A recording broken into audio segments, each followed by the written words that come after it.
perhaps I'm naive to think that honesty is that important in the media. Maybe it's better to create a character, to pretend to be someone else, to hoodwink people into buying courses and whatnot based on this like aspirational thing that you're not even achieving yourself. But is it though? Because that sounds terrible to me. What are you doing right now? Come with me.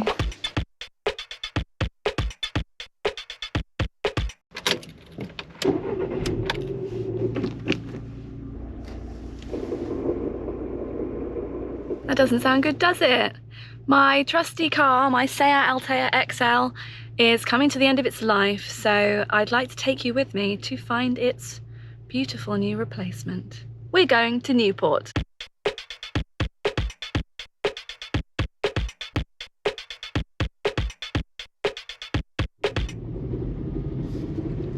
I do have AA cover, which is the only reason I'm willing to drive for half an hour in this car at the moment. I've been thinking a lot about parasocial relationships and authenticity recently, because in my independent musician hermit bubble, I've benefited a lot from lots of different people who make videos, who make podcasts, who write books. I see some of those people really as my mentors at this point, and they've influenced my life. I know the word influencer is used a lot. I'm not talking about people who show off products on Instagram. I'm talking about people whose way of thinking, whose way of operating in their own artistic practice or in their business has affected me. I've learned things from them and I've changed my life because of them. And when you don't know the person in real life, they don't know you at all, that's called a parasocial relationship. So I've been thinking a lot about that because the people who've been listening to my music for the past 15 years or so, and you watching this video, you have a parasocial relationship with me. And I was particularly musing on this because one of my biggest mentors in that shape and form is called Andy J. Pizza, and he's got a book coming out this week. He's the host of a brilliant podcast called Creative Pep Talk, and I've been listening to that for at least 4 years. And I don't think that I would have made a podcast if I hadn't listened to that podcast and been encouraged and supported by that. I wouldn't be making these videos, I don't think. The whole bit of what I do, which is about encouraging other people to make things, I don't know that that would have come out.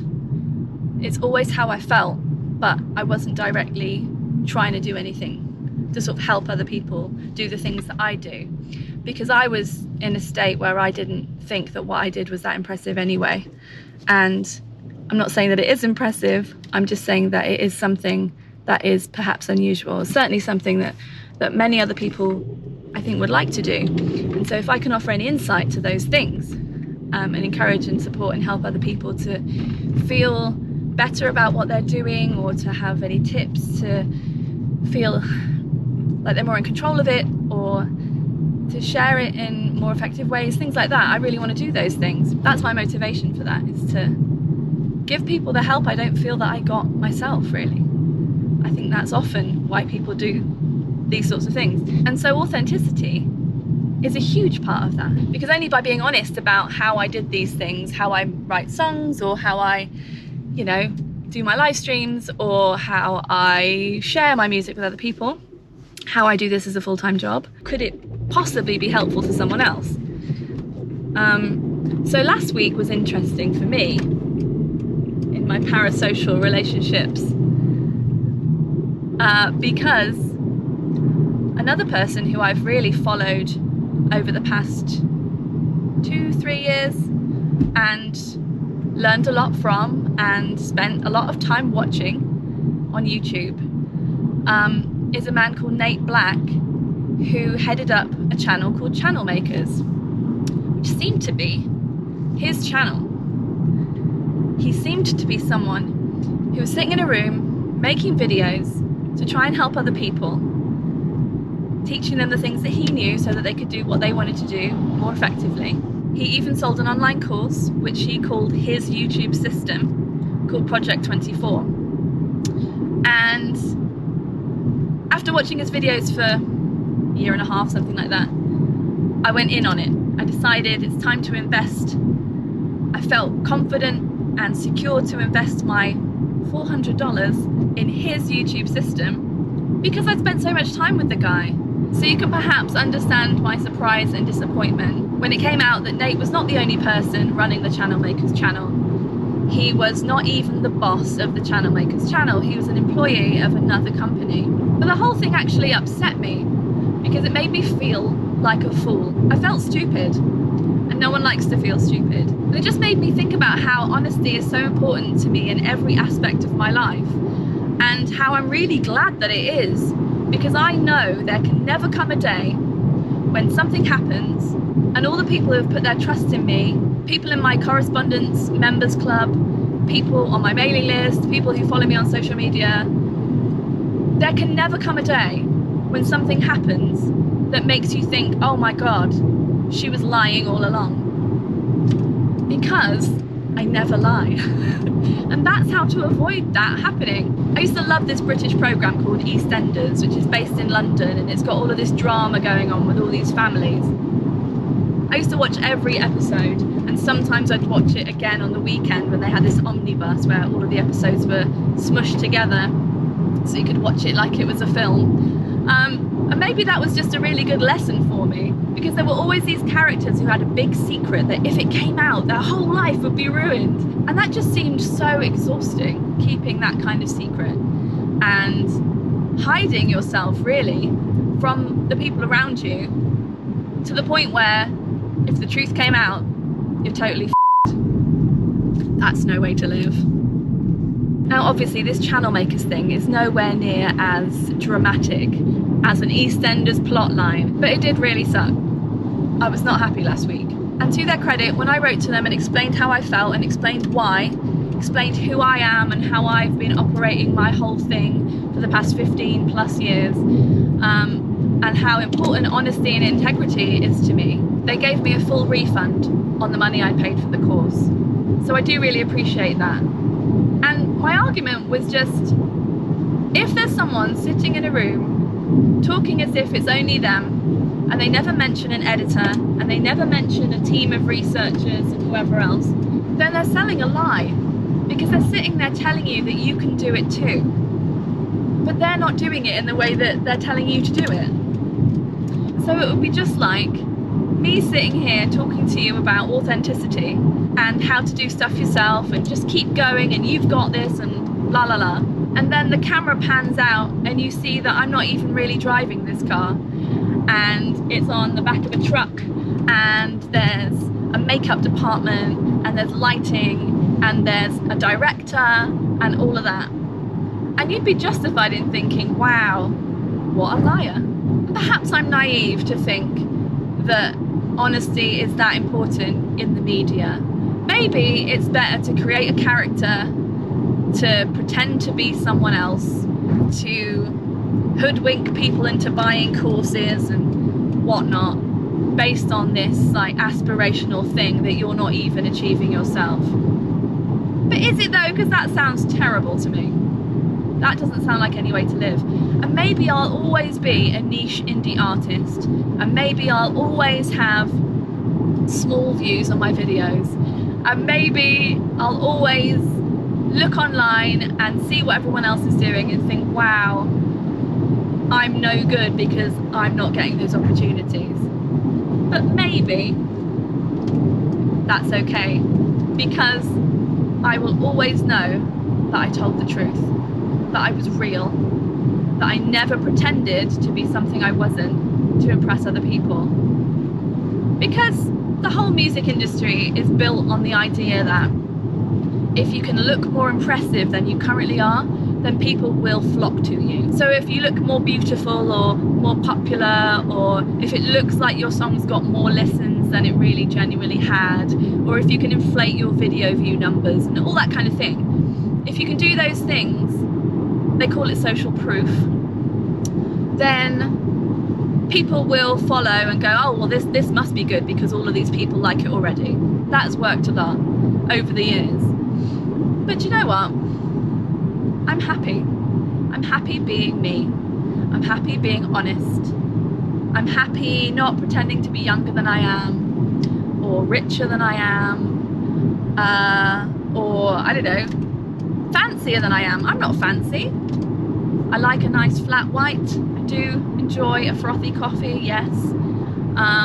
Perhaps this next car that we hopefully might get, maybe that will have 2 fully functioning wing mirrors. That'd be cool.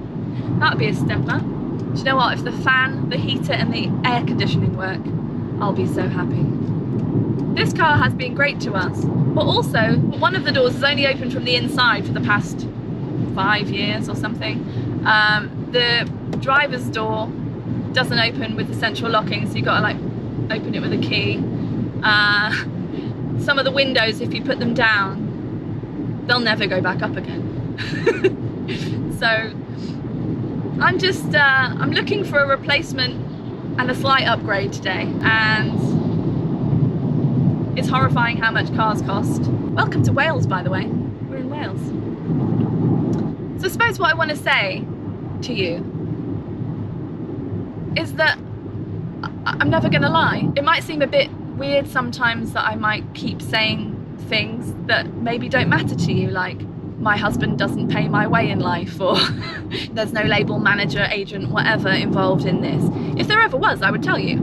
Because honestly, I started posting videos on YouTube properly a couple of years ago now because I wanted to be part of this like honest discussion about things, not to create a character or to look more impressive than I am. I don't have any energy for that.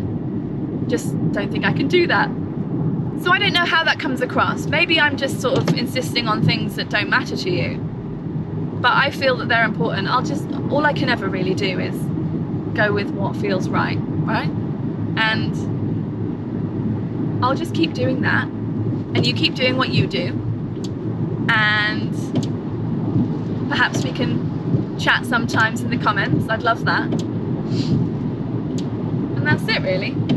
I used to think things like be yourself, you've got everything you need inside, that kind of statement, I used to think those things were quite cheesy. But the older I get, and the more I do this stuff, the more I realise that that's all there is, really. And I've been trying to put that into my music for at least the last 2 albums.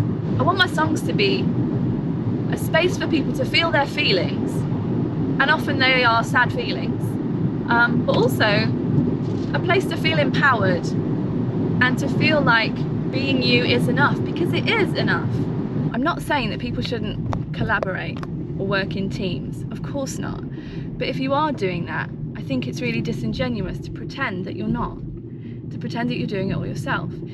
Just why lie? Why have that secret that can ruin your career, ruin your life, ruin your credibility? Just have credibility. And I actually don't feel duped by this channel makers thing, because I would prefer to live in a fashion where I choose to believe what people choose to tell me. And if they choose to lie, that's on them. It's not on me. I am a critical thinker and I'm not a gullible person, but I'm also not going out of my way to try and find holes in people's arguments all the time, because that just feels like a negative way of living for me. I don't want to do that. We're all here together on this planet, and it's amazing that we are. It's absolutely bonkers that any of us exist. But we do. So let's just do some stuff. Do stuff, and stuff happens. The rain has stopped. I'm in Newport. I'm 7 minutes away from hopefully not falling back down this hill. 7 minutes away from test driving a car that will hopefully be with us for years to come, take us on all sorts of different adventures. That's fun. I can't wait for you to see it. I think it's really pretty. It's also a good age and has relatively low mileage. That's really why I've come to see it. But it doesn't hurt that it's a very nice blue, and it's already inspired a song. And after a little bit of a dry spell, not writing any new music, I have started writing new music. And the colour of the car is featured in my newest song. And it's called Pearlescent, Brilliant, Sporty Blue.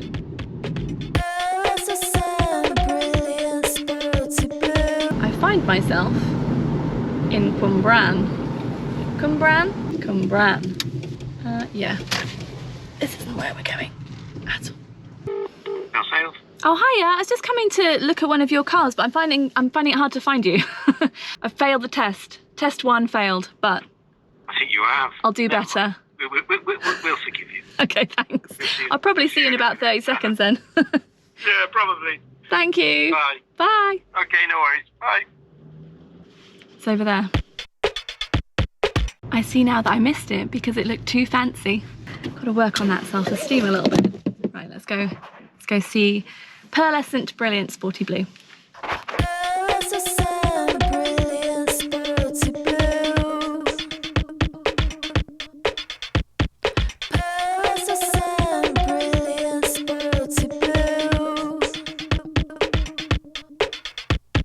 There it is, so beautiful, coming home with us on Saturday. And I got a free coffee from the car dealership. Latte macchiato. Delicious. Thank you very much for watching this episode of Tea and Empathy, or Latte Macchiato and Empathy, more accurately. I've got big musical plans for this car. It'll be a little bit sad to say goodbye to the trusty Seat Altea that took me all around the country on tour for all of those years. But I'm looking forward to making some new musical memories in the Honda Jazz. See you in the next video.